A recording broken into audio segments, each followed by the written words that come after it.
Si je peux être provocateur, est-ce qu'on ne devrait pas faire cette étude en Afrique, où il n'y a pas de masque, pas de traitement, pas de réanimation, un peu comme c'est fait d'ailleurs pour certaines études dans le sida, où chez les prostituées, on essaye des choses parce qu'on sait elles sont hautement exposées et elles ne se protègent pas. Qu'est-ce que vous en pensez ? Alors vous avez raison, et d'ailleurs on est en train de réfléchir en parallèle à une étude en Afrique justement pour faire ce même type d'approche avec le BCG, un placebo. Je pense qu'il y a un appel d'offres qui est sorti, il va sortir, et je pense qu'on va en effet sérieusement réfléchir à ça aussi. Ça n'empêche pas qu'en parallèle on puisse réfléchir à une étude aussi en Europe et en Australie. Donc dans ce passage, on a deux professeurs en médecine, à moins que ce soit un médecin, un professeur, le temps nous le dira, à la limite là n'est pas le plus important. D'accord, mais qui sont en train d'évoquer que parallèlement aux tests qui vont être faits à différents endroits en Occident, parmi le prolétariat, et c'est pour ça que je vous dis que ce n'est pas une question de noir contre blanc ou de blanc contre noir, c'est une question de puissants contre des pauvres. Et bien évidemment, quand on parle de pauvreté à l'échelle du globe, ceux qui sont les populations les plus pauvres, parce que appauvries par les institutions internationales, c'est la population africaine, mais sachez bien sûr que les prolétariats occidentaux, eux aussi, et d'autres peuples de l'humanité vont être en priorité eux aussi visés. Dans cet exemple, dans cette illustration, ils nous montrent leur visage de la manière la plus putréfiée possible, en nous expliquant que parce que nous sommes démunis de tout, en gros, il serait positif que de la même façon qu'il y a eu des tests qui ont été effectués sur les prostituées qui n'ont rien demandé, d'accord, par rapport au sida, et bien de la même façon, il serait intéressant d'effectuer des tests pour la population africaine en ce qui concerne le Covid-19. Nous nous souviendrons bien évidemment de leurs propos, mais on ne peut pas passer notre temps à se larmoyer. Il faut qu'on soit aussi dans une démarche d'analyse rétrospective, d'accord, pour comprendre exactement la manière dont ces grands groupes pharmaceutiques opèrent. Il faut savoir que dans toute guerre, il y a toujours deux lobbies qui sont les premiers à se remplir les poches et à se faire de très très très grandes fortunes. C'est le lobby des armes dans les guerres, d'accord, et la banque. J'ai envie de dire d'abord la banque et après le lobby des armes. La banque est toujours celle qui se fait, excusez-moi le terme un peu vulgaire que je vais employer pour les personnes âgées qui nous suivent, elles aussi nombreuses, à côté des jeunes. D'accord, cette banque-là se fait les couilles en or, nous le savons. Et parallèlement donc, à cette banque-là, il y a bien évidemment donc, le lobby des armes. Il se trouve que dans la guerre bactériologique que nous connaissons aujourd'hui, et je renvoie ceux qui veulent en savoir plus à nos chroniques précédentes sur cette thématique, dans cette guerre bactériologique, le lobby des armes se nomme le lobby pharmaceutique.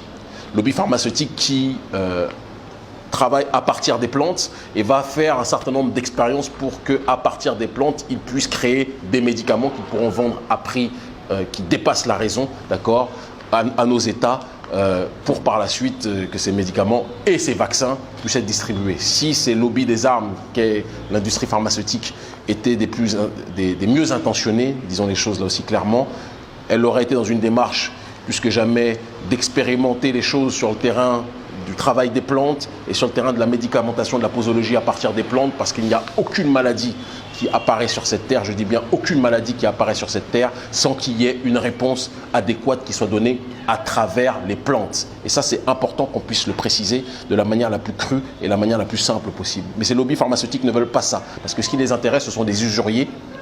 Ce qui les intéresse, c'est le profit, c'est l'accumulation du gain. C'est, même si la population doit mourir en tant que telle, parce que la plupart de ces lobbies pharmaceutiques ont déjà un certain nombre de réponses à partir des plantes qui peuvent être données pour lutter contre ce virus-là en tant que tel, mais non, ça ne les intéresse pas. Eux, ce qu'ils veulent faire, c'est la spéculation, faire monter les tarots, faire monter les enchères, et donc par conséquent proposer de la manière la plus chère possible des produits à nos États.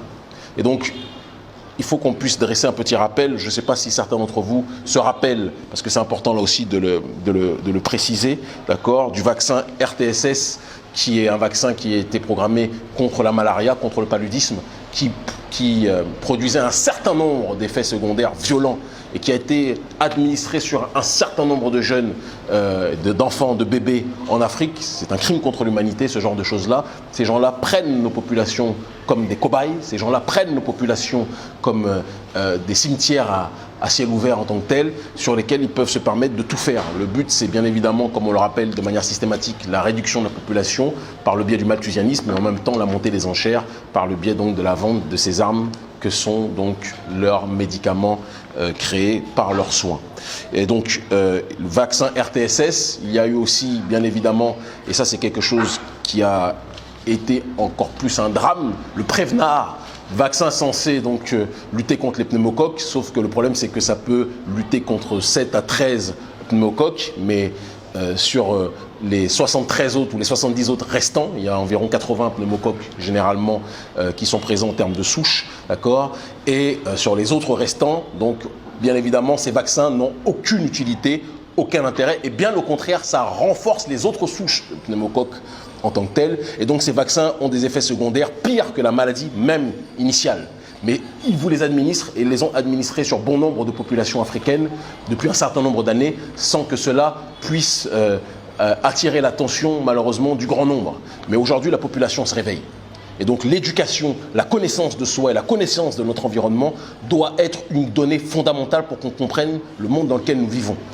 Je souris parce qu'il y a quelque temps, peu de jours encore, certains parmi les nôtres, dans le showbiz, des entités très fragiles, parlaient de complotisme lorsque l'on disait qu'il y a une guerre qui est menée contre les populations, contre la population africaine, mais aussi contre les prolétariats occidentaux de manière générale.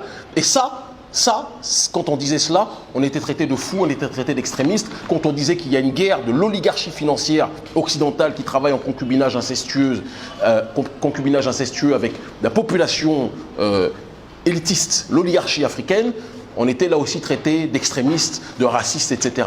Et ce sont ces mêmes personnes qui aujourd'hui, avec une sorte de veste réversible, commencent à jouer les personnes outrées parce qu'ils voient qu'aujourd'hui les choses ne peuvent plus être cachées et que les personnes visées, l'oligarchie financière et les apôtres du lobby pharmaceutique ne se cachent plus de dire les choses telles qu'elles les pensent et telles qu'elles les projettent. Et c'est Jacques Attali qui disait aussi, rappelons-le, il y a quelques années, que si le gouvernement mondial, et ça ce n'est pas du complotisme là encore, c'est vérifiable et je vous en supplie, je vous demande à tous de vérifier, si le gouvernement mondial ne peut pas passer par un accord des populations, d'accord, ça passera par le biais de pandémies. Et par le biais de pandémies, et in extenso, là c'est nous qui extrapolons, par le biais aussi de distribution d'un certain nombre de médicaments et de vaccins qui pourront faire comprendre à la population qu'elle doit marcher tel un seul homme dans une seule et même direction, sous un seul et même gouvernement mondial. Mais les populations aujourd'hui ont compris que les élites se délitent et que les élites sont les pires ennemis en réalité de l'intérêt des peuples. Et c'est pour ça que la question de la souveraineté populaire, en ce début de XXIe siècle, doit revenir plus que jamais. Je vous rappelle aussi le scandale Pfizer. Je pense que vous êtes tous au courant. J'encourage tout le monde à se renseigner parce que le but, ce n'est pas de donner du poisson, mais d'apprendre à chacun à pêcher. Vous avez tous Internet. Renseignez-vous sur le scandale Pfizer et les vaccins à travers justement cette lunette, d'accord, qui ont été effectuées à travers cet angle, qui ont été effectuées. Un scandale économique, un scandale sanitaire qui dépasse l'entendement. Rappelons aussi, si on doit parler de scandale, l'administration justement du sida par le biais d'un certain nombre de vaccins au sein de nos populations africaines dans le but de détruire nos populations. You mentioned actively spreading AIDS. There was a unit in from CIMA that one of the things was that we went into African countries. And how was that done exactly? Through inoculation. Through vaccines? Yeah, through vaccines. Pretending to inoculate people and that type of thing. The idea being to kill black people? Yeah, to eradicate black people. You must understand the concept was that AIDS was a killer. It was incurable at that point in time. So it was led to believe that if you infected people, it was the quick, non-militaristic approach to eliminate black people.